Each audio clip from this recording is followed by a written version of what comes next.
You say I'm loved when I can't feel a thing. You say I'm strong when I think I'm weak. And you say I'm happy. 용서하러 오신 예수님이라는 제목으로 이 시간 함께 은혜 받는 시간 되기를 원합니다. 성탄절이 다가오면 세상에서나 교회에서 많은 축제가 이루어집니다. 세상 사람들은 휴일인지라 여러 가지 여행을 간다든지 성탄절과 관련 없는 뮤지컬 공연을 보러 간다든지 또 술자리를 하고 난 후에 여행을 즐기기도 합니다. 안타까운 것은 성탄절을 전후해서 가장 성적으로 청년들이, 많은 사람들이 타락한다는 사실입니다. 모텔마다 호텔마다 자리가 다 차고 많은 일들이 일어나죠. 교회에서는 어떻습니까? 예수님께서 이 땅에 오신 그 의미와 목적과 전혀 상관없는 때로는 쇼가 교회 안에 펼쳐지기도 합니다. 성탄절을 맞이하는 우리들은 하느님 앞에 예배를 드리고 또한 프로그램을 진행할 때에 예수님께서 이 땅에 오신 의미와 그 목적을 깨닫고 진행해야 할 것입니다. 그때 예수님께서 기뻐하실 것입니다. 예배나 모든 행사를 통해서 예수 그리스도의 이름이 존귀하게 될 줄 믿습니다. 우리가 모든 행위를 통해서 그 오신 예수 그리스도의 의미와 목적이 분명해야 돼요. 오늘 본 말씀은 성탄절을 앞두고 성탄절과 아무런 관련이 없는 성경 구절이라고 생각될 수가 있어요. 그러나 성령님께서 이 말씀을 전하라고 저에게 말씀해 주셨어요. 제가 월요일, 화요일 날 말씀을 기도하면서 준비하는데요. 그때 주신 말씀을 가지고 증거하는데 성탄절을 앞두고 주님 어떤 말씀을 우리 청년에게 줄까요? 근데 갑자기 가늠하다 걸린 여인에 대해서 주님께서 떠오르게 하셨어요. 분명 성령님께서 여러분에게 성탄절을 앞두고 주시고자 하시는 메시지가 있을 거라 저는 확신합니다. 오늘 보게 되면 가늠하다가 걸린 여인에 관한 그런 내용이 나옵니다. 예수님께서 예루살렘 성전에서 백성들에게 말씀을 가르치실 때 서기관들과 바리새인들이 가늠하다 걸린 여인을 붙잡아서 예수님께로 데려옵니다. 그 가운데로 세웁니다. 대부분 몰래 간통이나 가는 행위는 몰래 행하지 않습니까? 볼 수가 없죠, 사실은. 근데 어떻게 봤는지 모르겠어요. 봤다는 것입니다. 그리고 잡았다는 거예요. 몰래 가늠하고 있는 여인을 그들이 잡았다는 거예요. 그들이 어떻게 했는지 모르겠어요. 이해가 되지 않았지만 그들의 의도는 분명히 예수님을 넘어뜨리기 위해서, 예수님을 시험하기 위해서 가늠하다 걸린 여인을 붙잡아온 것입니다. 그들은 예수님을 고발할 조건으로 이렇게 질문합니다. 모세의 율법에 따르면 이러한 여인은 돌로 죽이라고 그렇게 나와 있는데 선생님은 어떻게 말하시겠습니까?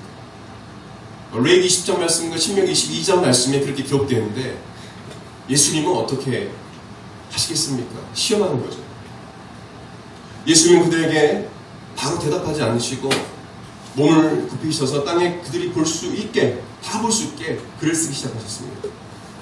그들은 그 땅바닥에 쓰여진 글의 내용을 보고 더 이상 예수님께 묻지 않았습니다. 어떤 내용인지는 기록되지 않습니다. 그러나 그 내용을 보고 분명히 큰 충격을 받았을 것입니다. 묻는 자가 없어요. 그리고 예수님께서 이어서 이렇게 말씀하십니다. 서서 말씀하십니다. 너희 중에 죄 없는 자가 먼저 돌로 이 여인을, 이 가늠하다 걸린 여인, 잡힌 여인을, 이 가늠한 여인을 돌로 치라. 죄 없는 자가 있느냐? 라고 이렇게 물어보시거든요. 그리고 또다시 몸을 굽히셔서 땅에 무언가 쓰기 시작합니다. 그때 주변 사람들은 어른부터 젊은이까지 다 심각한 얼굴 표정으로 예수님을 바라보는 거예요. 왜요? 그전보다 더 강력한 내용의 글이었어요. 오늘 성경에 보게 되면 양심의 가치를 느끼고 이 땅에 쓰여진 글을 보고 양심의 가치를 느끼고 어른부터 젊은이까지 다 그 자리를 떠났다는 것입니다. 더 이상 있을 수 없는 그런 내용이었어요. 당연히 그들의 율법적인 생각에는 가늠하다 걸린 여인을 죽여야 하는데 가늠하다 걸린 여인을 돌로 치지 못할 정도의 양심의 가책을 느끼는 그 내용이었음을 우리가 알 수가 있습니다. 어떤 의미인지는 우리가 알 수 없죠. 모두가 다 느낄 수 있는 그 양심의 가책을 느낄 수 있는 그런 내용이었을 것입니다. 아마 그들의 죄에 대한 목록이 적혀있지 않았을까 그런 생각이 돼요. 예수님은 가늠한 여인에게 주변에 아무도 없는 것을 보시고 이렇게 말씀해요. 여자여, 너를 고발하던 그들이 어디 있느냐? 고발한 그들이 어디 있느냐? 너를 정죄한 자가 없느냐? 고발한 자가 있느냐? 정죄한 자가 없느냐? 물어보십니다. 예수의 말씀으로 말미암아 정죄함에서 자유케 된 사실을 안 그녀는 주변을 보고 안심하면서 주여, 예수님 없나이다 라고 고백합니다. 예수님이 이어서 회개의 마음이 그녀에게 있는 것을 보시고 이렇게 말씀하십니다. 나도 너를 정죄하지 아니하노니 다시는 죄를 범하지 말아라. 회개와 합당한 삶을 살라고 명령하신 것입니다. 그러고 예수님과 헤어졌어요.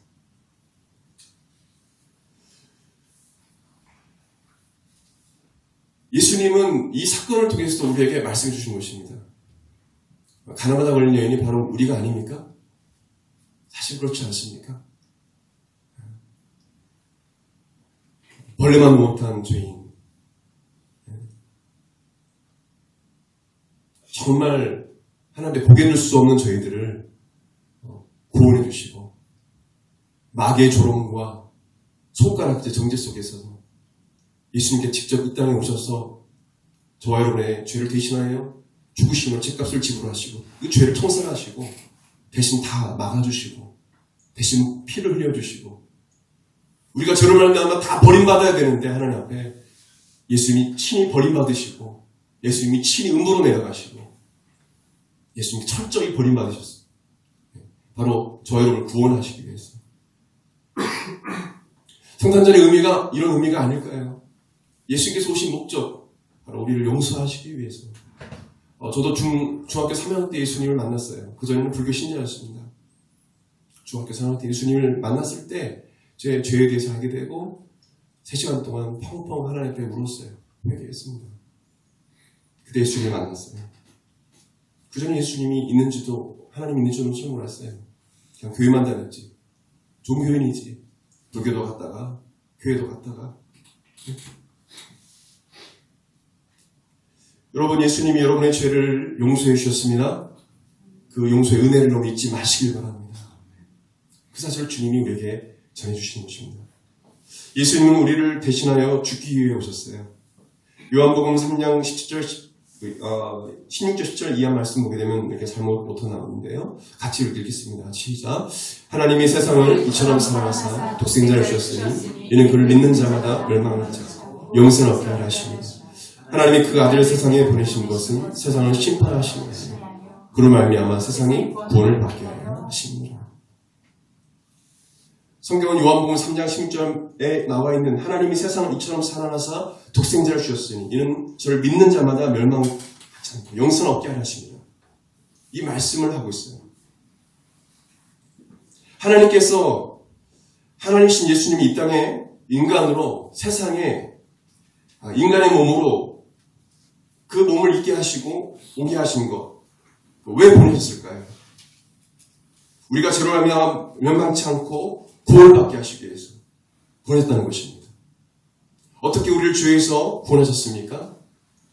바로 친히 화목제물이 되어서 자신의 몸을 들이심으로 우리를 대신하여 십자가에 죽으심으로 우리를 구원하여 주신 것입니다.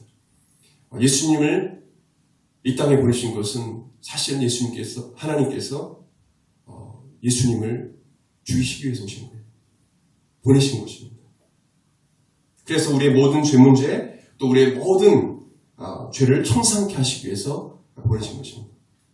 하나님께서 세상처럼 우리를 사랑하사 우리를 구원하시기 위해서 예수님을 우리를 대신하여 죽게 하시기 위해서 보내신 것입니다. 그래서 예수님께서 마태복음 20장 46절 말씀 보게 되면 엘리 엘리 라마 사박다니라고 이렇게 예수님께서 십자상에서 외치시면서 결국에는 나중에 다 이뤘다 하시고 돌아가시죠. 나의 하나님 어찌하여 나를 버리셨나이까. 하나님께 철저히 버리신 거예요.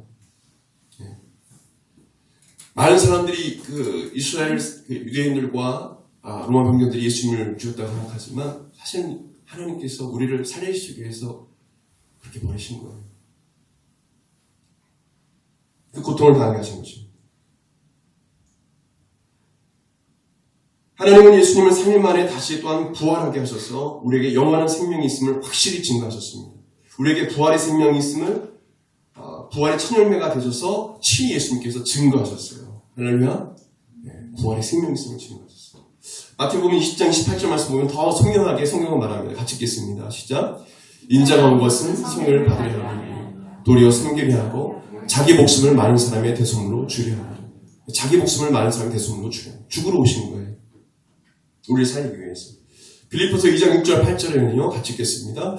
그는 근본 하나님의 본체시나 하나님과 동됨을 취할 것으로 여기지 아니하시고 오히려 자기를 비워 종의 형체를 가지사 사람같이 되셨고 사람의 모양으로 나타나사 자기를 낮추시고 죽기까지 복종하셨으니 그 십자가에 죽으심이라. 죽기까지 복종하셨다.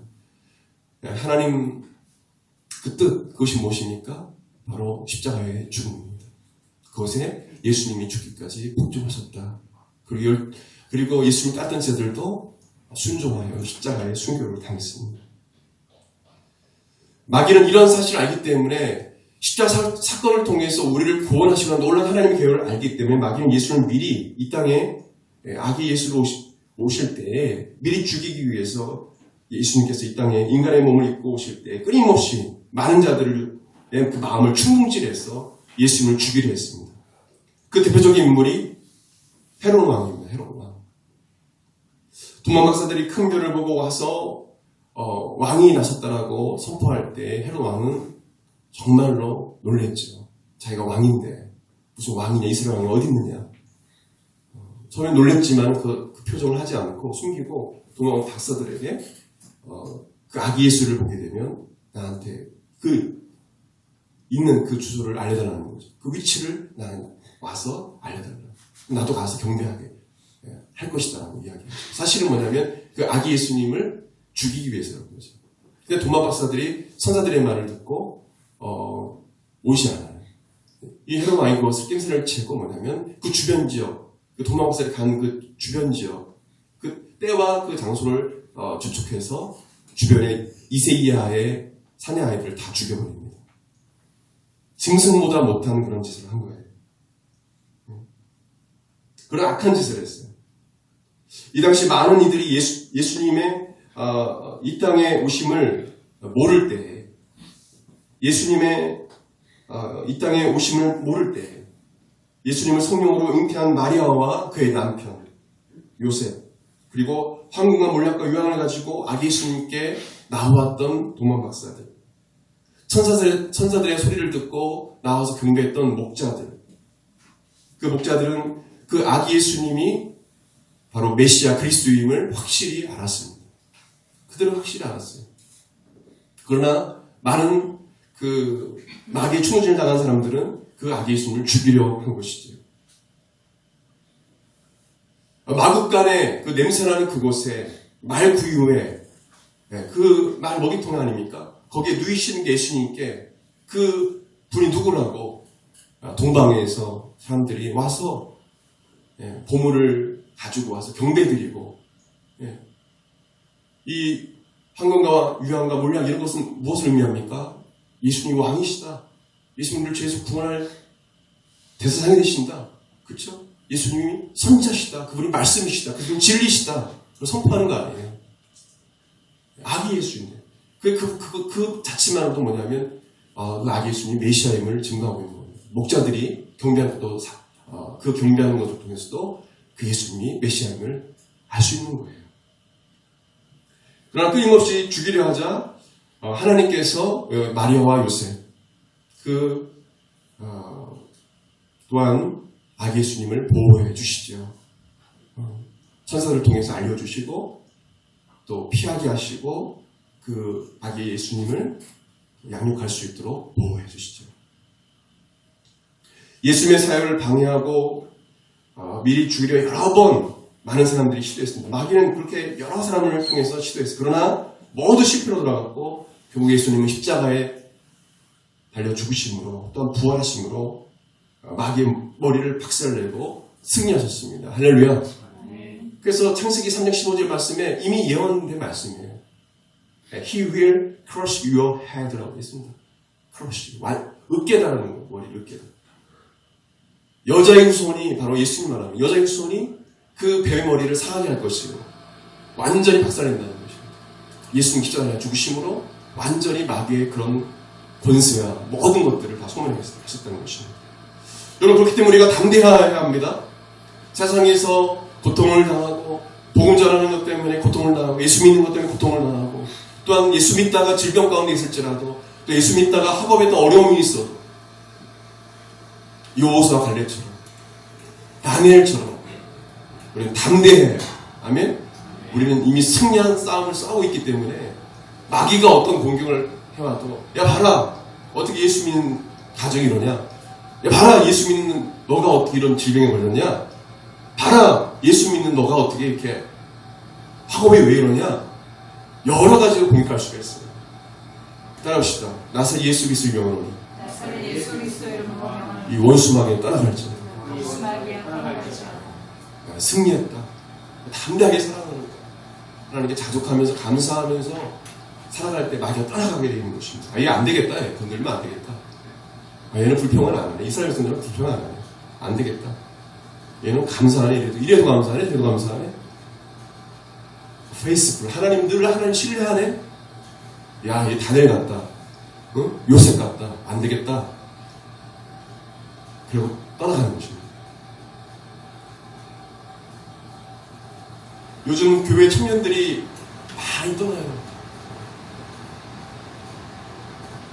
교회 안 나가. 가난 성도나 여러분 다 아시죠? 100만 명 아니요 200명 이상 된다고 이야기하죠. 그중에 청년들의 비율이 가장 많다고요. 최근 통계예요. 교회 안 나가는 거예요. 고등학교 때까지는 열심히 하다가 대학교 올라가면 믿음을 잃어버립니다. 어떤 그 교단에 보게 되니까 5%만 남았어요.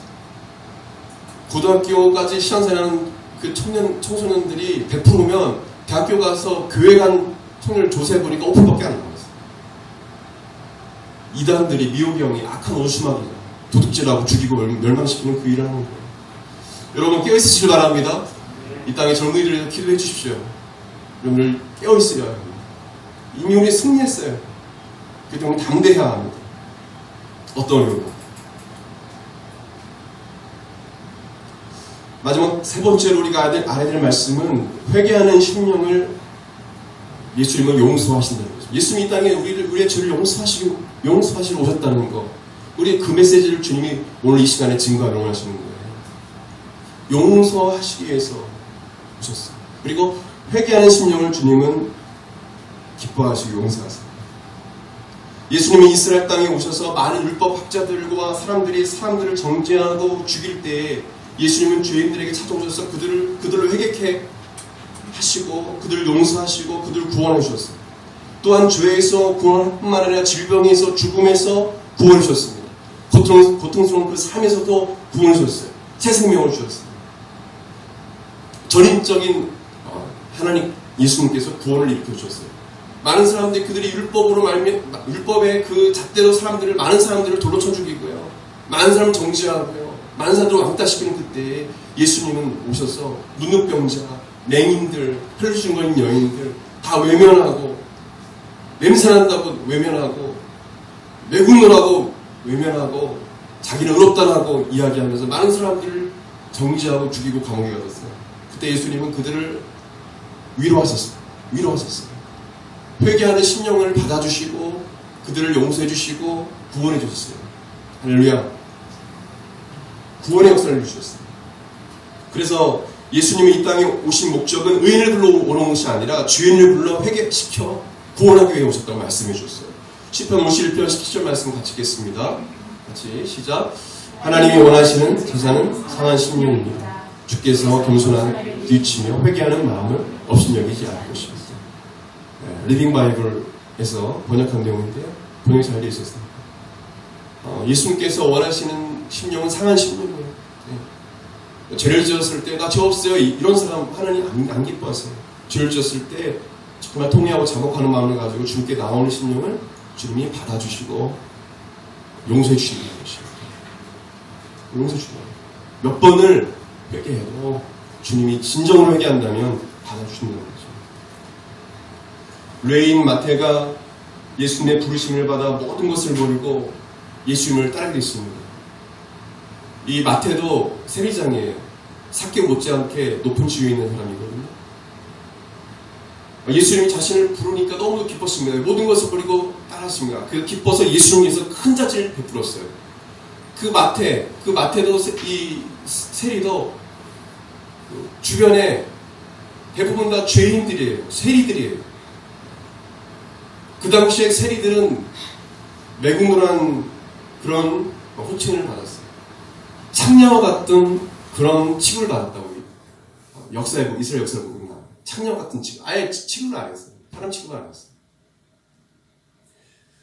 그러니까 주변의 바리새인과 서기관들이 그 모습을 보고 예수님께서 잔치를 이 세리와 죄인들이 모여서 잔치하는 것을 보고 바리새인과 서기관들이 막 조롱하면서 막 욕을 하는 거예요. 왜 그 죄인들과 세리들과 식사를 하냐 이거죠. 근데 예수님께서 이 소리를 들으시고 이렇게 말씀하십니다. 누가복음 5장 29절 32절 같이 읽겠습니다. 시작. 레이가 예수를 위하여 자기 집에서 큰 잔치를 하니 세리와 다른 사람이 많이 함께 다녔는지라. 바리새인과 저희 서기관들이 그 자들을 비방하여 가로되 너희가 어찌하여 세리와 죄인과 함께 먹고 마시느냐. 예수께서 대답하여 가라사대 건강한 자에게는 의원이 쓸데없고 병든 자에게라 쓸데있느냐. 내가 의인을 불러온 것이 아니요 죄인을 불러 회개시키려 합니다. 의사인 누가에 맞게끔 자신의 관점으로 또 하나님 말씀을 증거케 하셨죠. 성령님께서. 그렇죠? 병든 자에게는 의사가 필요하죠.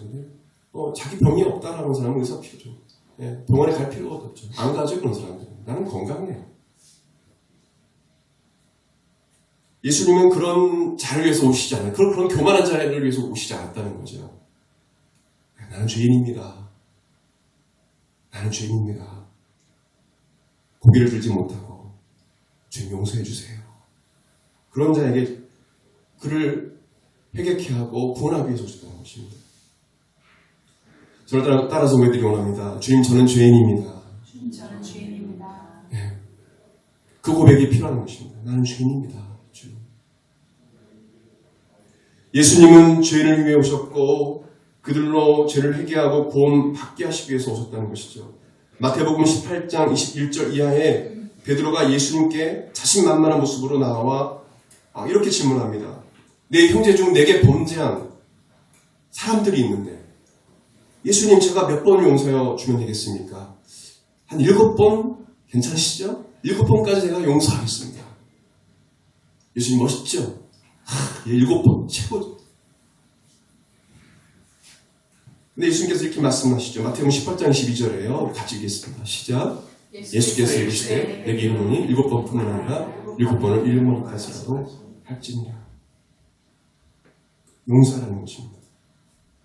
용서하라는 거예요.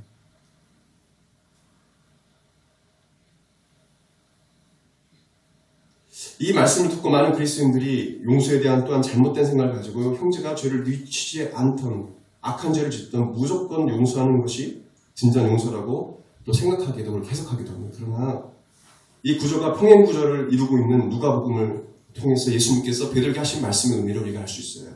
누가복음 17장 3절 4절 같이요. 시작. 너희 스스로 조심하라. 만일 내 형제가 죄를 범하거든 경고하고 회개하거든 용서하라. 만일 하루에 7번이라도 내게 죄를 짓고 7번 내게 돌아와 내가 회개하노라 하거든 넌 용서하라 하시더라. 예. 진정한 용서는 나에게 악을 행한 자가 회개할 때 진정한 소통과 회복이 되는 거죠. 그렇지 않고서는 진정한 회복이 안 돼요. 근데 주님은 계속적으로 말씀을 통해서 우리에게 용서하라고 말씀하시죠. 그것은 우리를 상하시고 우리를 보호하시기 위해서요. 우리가 마음이 상하고 그것을 위해서 고통당할까봐 우리를 사랑하시기 때문에 용서해라. 내가 너를 용서한 것처럼 내가 너를 사랑한 것처럼 너도 사랑해, 너도 용서해. 그렇게 말씀해 주시는 거예요. 그럼 그 의미를 아시겠어요? 그 죄를 짓고 회개하지 않은 그 심령은 하나님께서 보호하셔요. 내가 하지 않아도, 내가 손을 대지 않아도 하나님이 결국에는 어렵게 하시더라고요. 회개할 필요 없어요. 주님 말씀대로 그 축복하고 기도하는 것입니다. 형제가 진심으로 잘못을 회개하고 돌아오면 몇 번이고 와서 죄를 회개하고 돌아오면 용서하라는 말씀이에요. 내가 회개하는 심령을 용서한 것 같이 그렇게 너도 용서해라. 나에게 악을 행한 자, 또한 모함을 행한 자, 폭력이나 욕설이나 이간질이나 사기를 치는 사람들 용서하기는 정말 어렵습니다. 특별히 교회 안에 그런 자가 있다면 용서하기가 쉽지 않습니다. 사실 가해자가 먼저 와서 잘못을 인정하고 용서를 구해야 되는 것이 맞습니다. 맞지만 그렇지 못할 때가 우리 삶 속에 많죠. 그래야 진정한 이 가해자가 와서 회개를 해야 진정한 관계의 회복과 치유가 일어나는데 그렇지 못한 때가 많다는 거예요. 그러나 참 어렵지만 하나님 손에 맡기는 것입니다. 맡기는 거예요. 여러분 복수를 하게 되면 또한 나도 다른 사람에게 복수를 하게 돼요. 또 다른 사람이 나에게 복수를 하게 돼요. 이게 엉망진창이 돼버리는 거예요. 마귀는 그걸 노리는 거예요. 그걸 노리는 거예요. 야 복수해라. 욕했지? 너도 욕해. 맞았지? 너도 한 대 때려. 사기쳤지? 너도 한번 사기쳐. 서로 망하게 만드는 거예요. 로마서 12장 18절 21절 말씀 보게 되면 이렇게 기록합니다. 같이 읽겠습니다. 시작. 할 수 있거든 너희는 모든 사람과 더불어 화목하라. 내 사랑하는 자들아 너희가 친히 원수를 갚지 말고 하나님의 진노하심에 받기라. 유혹되었을 때 원수 갚는 것이 내게 있으니 내가 갚으리라. 주께서 말씀하시니라. 내 원수가 줄이거든 먹이고 목마르거든 마시게 하라. 악에 지지 말고 손으로 악을 이기라. 아멘. 여러분 더 많은 성경이 필요합니까? 오늘 말씀 보십시오. 주님 우리에게 말씀하신 거예요. 원수가 줄이거든 먹여라. 목마르거든 마시게 하라. 숯불을 그 머리에 두게 하는 거예요. 내가 이렇게 악을 했는데 그래도 조 목사님은 이렇게 악을 했는데 그래도 조 집사님은 나에게 사랑을 베푸는구나. 나중에 그것을 보고 주님의 사랑을 보고 회개하고 돌이키게 되는 것입니다. 여러분 성탄절을 두고 주님이 왜 우리 공동체에게 말씀을 주셨을까요? 성탄절 날 이 땅에 오신 예수님을 축하하고 노래하고 영원 누리는 건 좋아요. 그러나 예수님께서 오신 목적, 우리를 나 같은 죄인을 용서해 주시고 나 같은 죄인을 사랑해 주신 그 사랑을 기억하고 우리 동일하게 우리 삶 속에서 용서하고 사랑하는 삶을 살고 있어 중요하지 않을까요? 아멘? 그걸 원하신다는 것입니다. 우리가 예배를 하나님께 막 드리고 나서 나가서는 다투고 싸우고 예수님께서 이 땅에 오신 목적에 대해서 들었으면서도 실제로는 용서하지 못하고 이를 갈고 끊임없이 미워하고 그럼 우리들이 아닙니까? 주님께서 말씀하시는 것입니다. 내가 온 것은 바로 용서하기 위해서 왔다. 사랑하기 위해서 왔다. 너도 용서해라. 사랑해라. 예수님 마태복음 6장 주기도문을 통해서 우리에게 말씀해 주셨어요. 주기도문을 말씀해 주시면서 저희들에게 주기도문을 가르쳐 주시면서 우리가 예배 중에 주기도문을 했지 않습니까? 바로 그 말씀을 가르치면서 바로 이렇게 담궈졌어요. 마태복음 6장 14절 15절이에요. 마지막으로 읽겠습니다. 같이 읽겠습니다. 시작. 너희가 남의 잘못을 용서해 주면 너희 하늘 아버지께서도 너희를 용서해 주실 것이다. 그러나 너희가 남을 용서해 주지 않으면 너희 아버지께서도 너희 잘못을 용서해 주지 않으실 것이다. 세 번째 말씀입니다. 예수님은 주기도문을 할 때 남의 죄를 용서하고 기도하라고 말씀하신 것입니다. 용서의 삶을 살라 말씀하십니다. 최근에도 저에게도 말씀해 주셨어요. 그래도 아무개야 용서할 수 있겠니? 그래도 아무개야 사랑할 수 있겠니? 그래도 그때 이렇게 우리가 고백드릴 수 있어야 돼요. 네, 주님 그렇게 하겠습니다. 그리고 용서하고 돌아서 이렇게 말해야 돼요. 주님, 제가 용서했습니다. 주님의 사랑으로. 저는 못하는데요. 주님 그 사랑 때문에 용서했습니다. 좀 잘했죠? 그래, 잘했다. 주님 이렇게 말씀 안 하시겠어요? 그래, 내가 너를 용서한 것처럼 너도 용서할 수 있구나. 좀 믿음이 이제 성장한 것 같구나.